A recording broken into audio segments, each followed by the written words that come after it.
26th. I'm first warning meteorologist Eric Burris. This is Coffee Talk. We get together every day, 7 days a week, chat about what's going on in the world of weather. Hopefully, getting your day started off a little brighter, a little sunnier, at least getting you up to date on the world of weather. We're going to get you covered. There's plenty to chat about today. We start off, of course, with what's going on now and through today, but we're also going to preview the weekend. Is it a beach weekend? Are things changing? Do we get a little bit of sunshine? Well, we'll chat about that. We have plenty of moisture in the atmosphere. And then there's, of course, the launch forecasts. We've got 2 rockets going up the next couple of days. Falcon 9 this weekend. Had a big SpaceX announcement last night out at Starbase. We'll have to chat about that a little bit.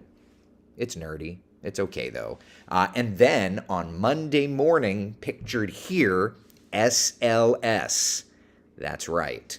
The Artemis 1 mission launching the Orion capsule into a lunar orbit. First time in 50 years you've had a rocket this size going up from the Cape, and it is much more powerful than anything ever created and launched. Think about that. Those of y'all old timers, no offense, but y'all remember how big Saturn V was. Well, Saturn V brought up Apollo, sent man to the moon. Artemis and SLS is 15% larger. Holy cannoli, that candle is going to be cool to watch. We've got, by the way, live coverage up and down the coast coming up on Monday. But for now, let's start off and just see what's doing. It's kind of surprising to me that it is 8 o'clock in the morning and the beach is as busy as it is. There's Artemis. There's downtown Orlando. Kind of a neat shot as Kellyanne's switching around cameras. It's a lovely start to the day. I hope you're having a great morning in your neighborhood. Here we go. Temperature-wise, we are at 78 degrees in Orlando, 75 degrees in Ocala, and about 82 in Melbourne. So it is a little warm. We do have a couple of showers off of either shoreline. But all things said, we're actually looking very, very nice. So where do we go in terms of the day? Well, yesterday had a 70% coverage of rain. Lots and lots of rain fell.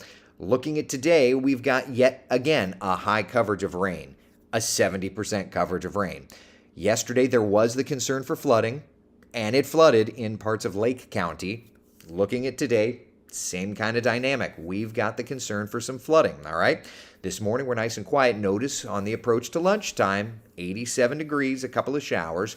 We're going to continue to build that heat energy in about 92, 93 degrees, and then get to a 60, 70% coverage of showers and thunder showers. So yeah, it's going to be a stormy afternoon. That does play, unfortunately, into high school football. That does play into after-school activities, so keep that in mind. Let's take a look at Futurecast together, shall we? We begin here around lunchtime, and you can see on either coast a few showers developing along the sea breeze, right? Here's 2 o'clock, showers, a few thunder showers kind of working in. You can see the overall coverage is highest out east at 2 o'clock. Then by 3, 4 o'clock, you get those big storms developing across the interior. That persists through 6 o'clock, and then little by little, we'll try to clear things out by 8, 9, 10 o'clock. So yeah, high school football is going to be impacted. High temperatures today before the storms arrive, still running a little above average, but remember that that provides the heat energy.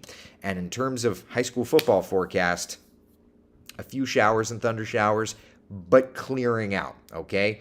What are the field conditions going to be? That's a whole other story. But yeah, that's kind of where we're at, all right? So plenty to track. And then, of course, speaking of track, there's the whole Coke Zero Sugar 400, which is airing, I believe, on CW18. It would be airing on WESH, but because we've got Buccaneers preseason football, we are moving it to our sister station. So just an FYI if you're a NASCAR fan.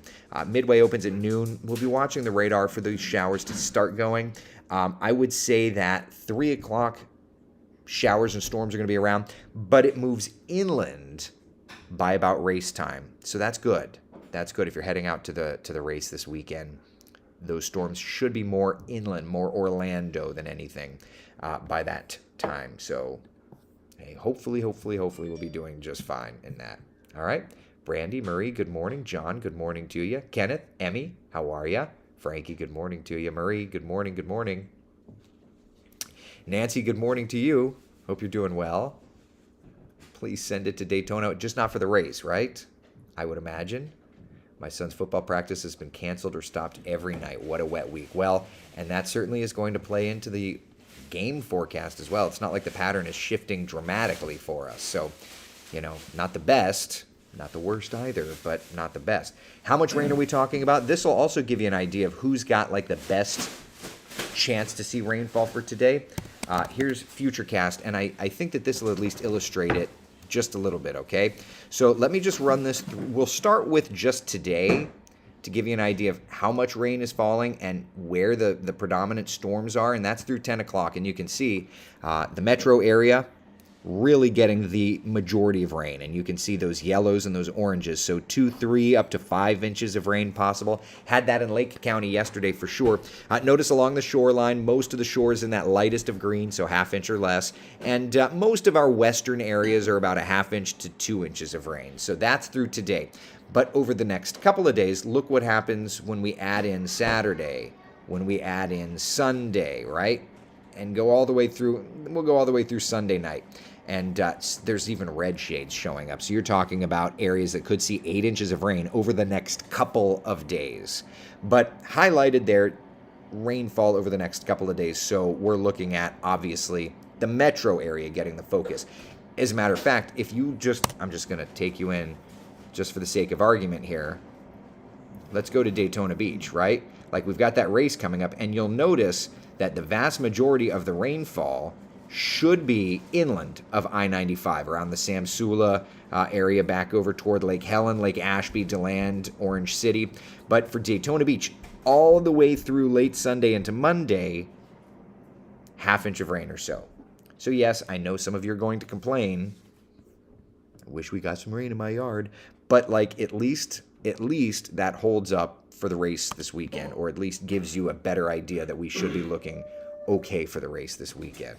So, hey, at least there's that, right? Kelly, David, good morning to y'all. Hope you're doing well. So, Mickey, that answers your question.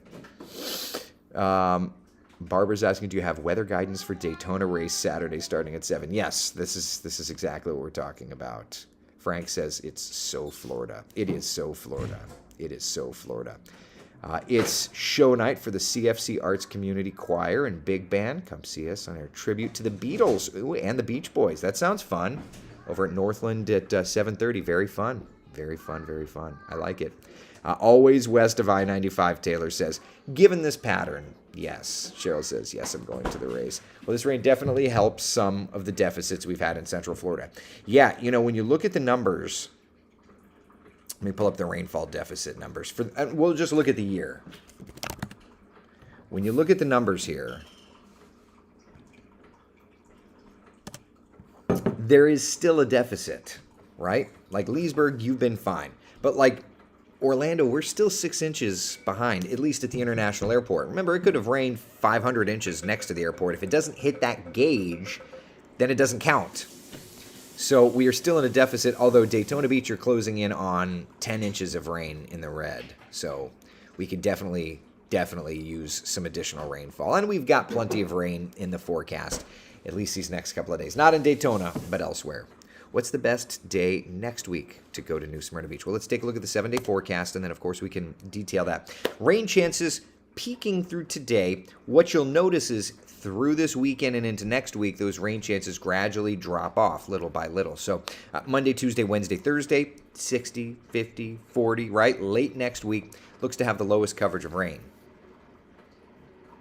So what's the best beach day? I'd say it's the day you pick to go. There's no massive swings. Most of the bigger rains, most of the bigger storms are going to be inland. So beach days have been and should continue to be just fine. Yeah, that's the goal we're looking at for sure. Brian, good morning. Heading out in the morning for a 3.5-week, 4,400-mile, 3-track trip. Ooh, with the Porsche Racing Hauler. That sounds fun. Indianapolis, Watkins Glen, and Austin, Texas. Hope the weather doesn't slow me down too much. Brian, hopefully we'll keep the light on for you, right? Stacy's asking, did you already discuss the launch weather for Monday? No, but let's do it, right? Let's start off. Let's not forget the bread and butter of the Space Coast here recently, which has been the Falcon 9. SpaceX has a Starlink satellite launch 10:22 p.m. on Saturday.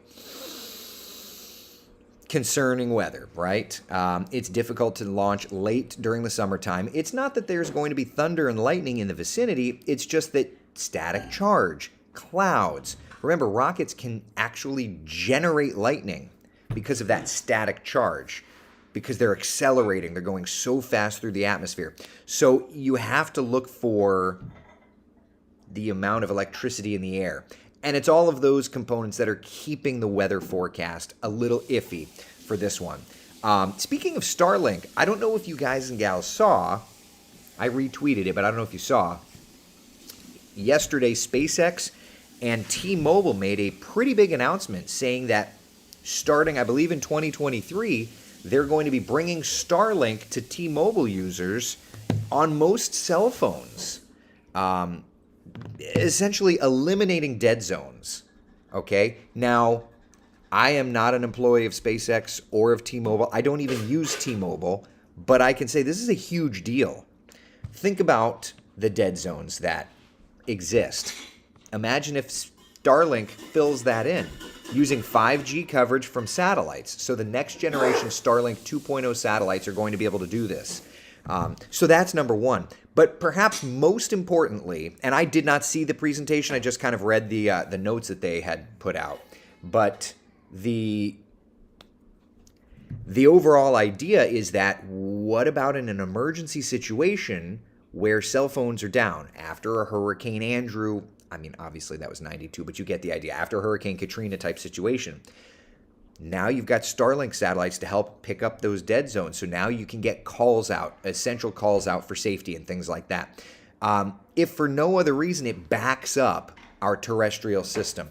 And if what I read was correct, they've opened it up to other phone companies saying that they would be welcome to bring in, the AT&Ts and others of the world to help this out. Now, I'm certain that there's a monetary element to that on their side. I don't believe that customers are being charged anymore.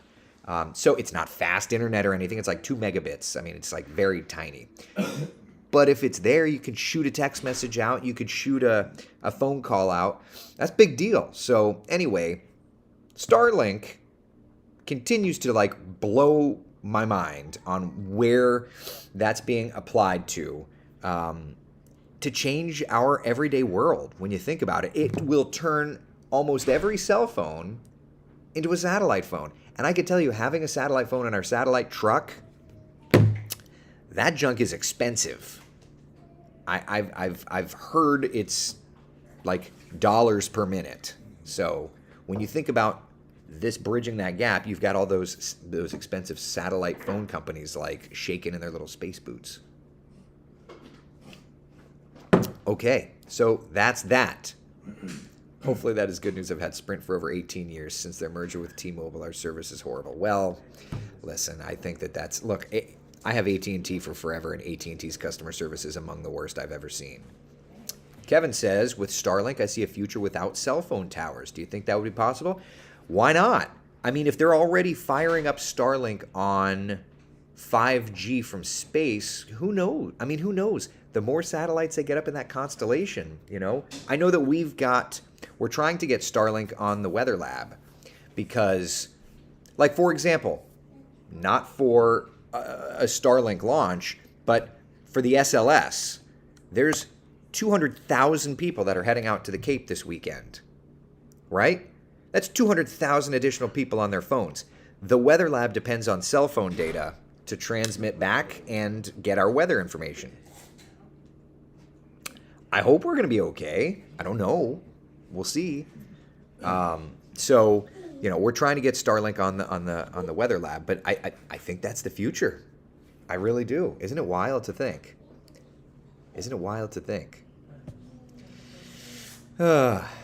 All right. So speaking of the Monday launch, this is SLS. This is Artemis 1, the world's largest rocket ever launched in terms of power. the largest rocket to sit on 39B in 50 years, the largest rocket since Apollo. And of course, Artemis is the twin to Apollo in the Greeks, in Greek mythology. This is going to be an incredible mission. 70% chance of good weather. The launch window opens up at 8:33 and runs for 2 hours. I will be out with the weather lab. We're going on the air at 4 a.m., which is disgusting. I mean, I get why we do it. It's just that hour is a disgusting hour.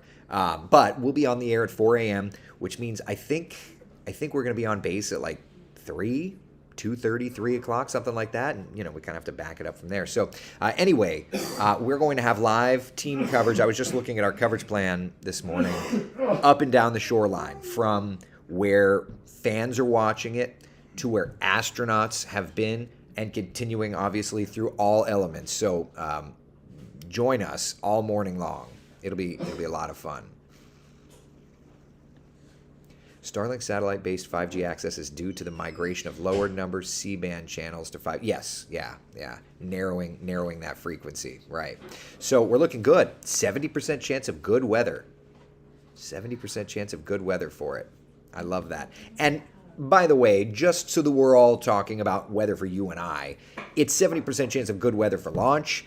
But like for us, temperatures are going to be hanging out in the 70s. It's going to be a perfect sunrise, and I'm going to be posting pictures as long as cell phone data allows, but very much looking forward to a beautiful rocket launch. I read through probably 30 pages of the Artemis information guide. I think there's some really incredibly interesting things about the SLS rocket system. I cannot wait to nerd out about it. But it's quite fascinating. Michael's asking, does everyone have an Artemis ticket? The good news is you don't even need one. As long as there's not too many clouds, you'll be able to see it from everywhere. And this is going to be a window shaker of a launch. Where I'm at, I believe, is going to hit 120 decibels. 120 decibels, I think. They put out the map. Streaming the launch on Coffee Talk Monday. That's the goal. I have to see what our on-TV coverage plan is. To see when, like I know I'm going to hit right at 8 o'clock. Am I doing something at 8:15? Bye, buddy. I love you. Good morning. Can we see it up in New England? So I don't think so. Here's the interesting thing, and I'll have to put a graphic together for this. It's heading almost due east. A lot of the SpaceX launches, kind of Starlink and SpaceX, they kind of head up along the east coast of the United States, and they do that for abort procedures and things like that. But for SLS, it's almost due east. And then what's so wild, and this is an unfinished graphic, so, but for sake of discussion today, I'll pull it up. But I showed it yesterday, but it's an unfinished graphic.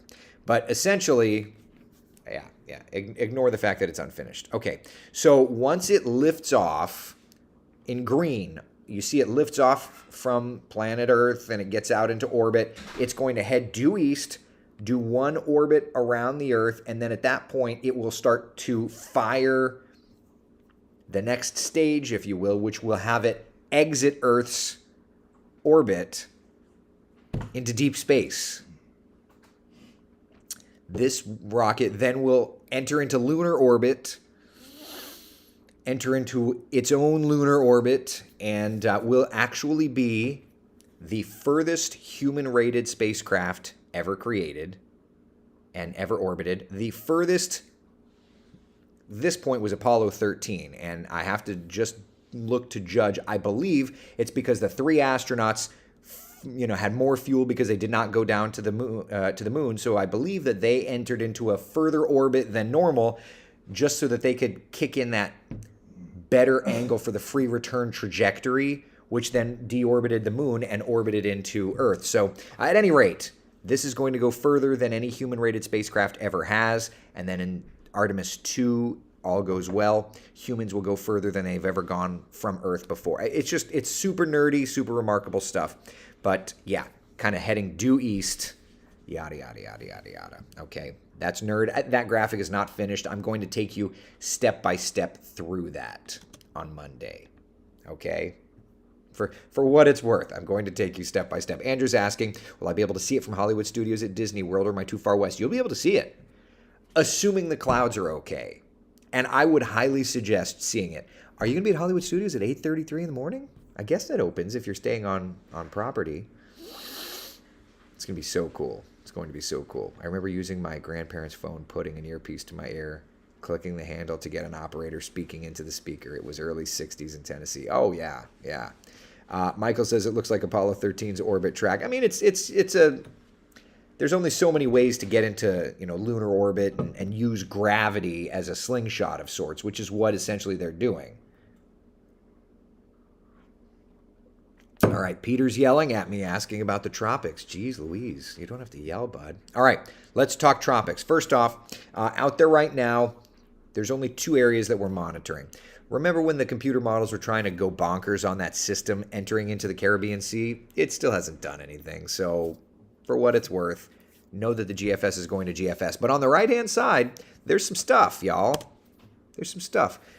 Forecast for the stuff on the right, the tropical wave coming off the coast of Africa, over the next 5 days' time, a 30% likelihood of developing. Over the next 2 days' time, a 10% likelihood of developing.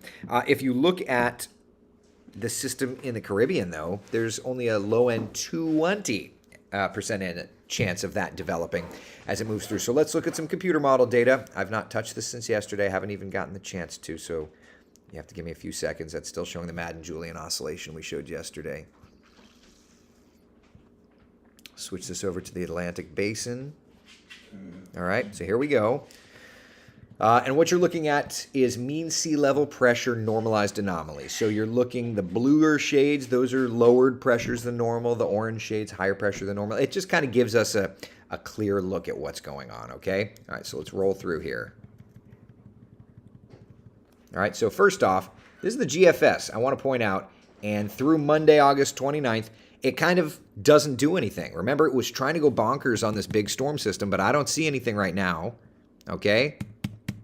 Into the Caribbean, here's the 31st trying to fire something up there, moving through the channel between the Yucatan Peninsula and Cuba, and then up toward like Louisiana. And then you've got another thing out near the Leeward and Windward Islands, another thing way out there in the ocean, and another thing coming off the coast of the Azores of Africa. That's recurving. Just checking this out on the full basin view before we go back and analyze. All right, so there you go. So we've got some stuff to track for sure. All right, let's zoom into the Caribbean. Let's get a little more detailed here, okay? All right, so here we are. That's Thursday, September 1st. Firing up a storm system in the Gulf. Let's go back a model run. Back one model run, it was a little further west. Go back 2 model runs. It was even further south and west. 3 model runs, even further south. 4 model runs. So what it's doing is it's continuing to show this development at hour 200, but it keeps backing it up, right? Instead of it keeping the same time frame, it's like it's dangling that carrot at like hour 200, and it's not moving it. It keeps trying to do this, but it's not going and keeping that same time frame. The GFS is doing this all season long. If you remember at the very beginning of hurricane season, it was doing it as well. It's struggling with Tropical Cyclone Genesis this year. It's struggling, right? Like there's our 198. 198, it's further back. Actually, that was 204. Here's 210 further back. 216. So it's struggling. It's struggling to figure out what's happening. If we switch over, same view, and we just look at the European, it's got nothing, right? Some models, well, it's got nothing in the Gulf. It's got that feature out west near Puerto Rico. So we can look at that. Well, that's fun. Okay. September 10th, Florida. Interesting. Let's go back a model run. Nothing. Actually, it's just not far enough. go here. Yeah, okay, so the European back a model run. So the European's not in line with it. All right, so let's switch over and let's look at the ensemble. So what is all this saying, right? It's to say that the GFS has no idea what it's doing. It's just loving to be crazy, right? You've seen that meme of the two golfers, the one golfer with like the stogie and the weird outfit, and then you see the other golfer who looks professional. The GFS is the stogie and weird outfit guy. Have you seen that meme? It's funny. Anyway, so that's kind of where we're at. It's life, yeah. The GFS is just out to lunch, and the most recent update doesn't seem to be much of an update at all. All right, so we're rolling through time. There's the ensemble members, and I'll just pop all the low members up so you can kind of see it. You see all the little L's there in the Caribbean. So the GFS is trying to throw something together. Okay, and where it goes, what it does, it's trying to do something. So that's the 6Z. Let's go to the 0Z, further west, 18Z, further west. So it's starting to, if anything, the ensemble members are starting to shift more east. The ensembles, I think, have a better handle on it than the operational, we'll say. All right, let's look over at the European ensembles, shall we? And August 30th, let me bring it full screen. You start seeing some of those members. There's a couple of members. If we just look at the low numbers, yeah, there's a few members that are trying on the European even to develop something in the Gulf and bring it over toward like Mexico, Texas. Okay, around September 4th. But that's nothing compared to, look at the grouping on the right-hand side around the Virgin Islands. You see that huge grouping of lows there? You see that? That is much more interesting, at least to me, because what that is that's type model consistency, not just between the European ensembles, but the European and the GFS is seeing it. So this garbage in the Gulf, I don't really care. I mean, we'll watch it, but like it's nothing that really has my antennas up. This next thing, we're starting to see the European and the GFS lining up, and the ensemble products are lining up, right? Like this is the 4th, September 4th, September 5th. You see that? Now, they're pretty consistent up to about September 4th. Somewhere around Puerto Rico, the Virgin Islands, the Dominican Republic, and Haiti, and then right there. You see where they kind of start to spread and the recurvature is there? That's where we just don't really know. If we compare that to the previous European run, it's the same idea. They all come and then get recurved, but they're all there. Let's switch over to the GFS ensemble again for perspective. Okay. It's there. It's not, it's not as like defined one way or another, but it's there. So both models are now at least showing something, getting a little close-ish to us, looking ahead to about September 5th through the 10th. I'm not saying we're going to get hit, and dear God, don't believe any goofy hype. But this Gulf thing doesn't seem to be wanting to go. It's another case of the GFS going crazy. You get a storm, and you get a storm, and you get a storm. But that next one, both the GFS and the European are showing it. All right? So that's the tropics. Never a dull moment, right? Mickey's asking, anything on the LRC for around early September BSR alluding to anything? The BSR was trying to show something in the Northeast, but it's not a clear signal. These are just such weak signals. It's really tough. Yeah.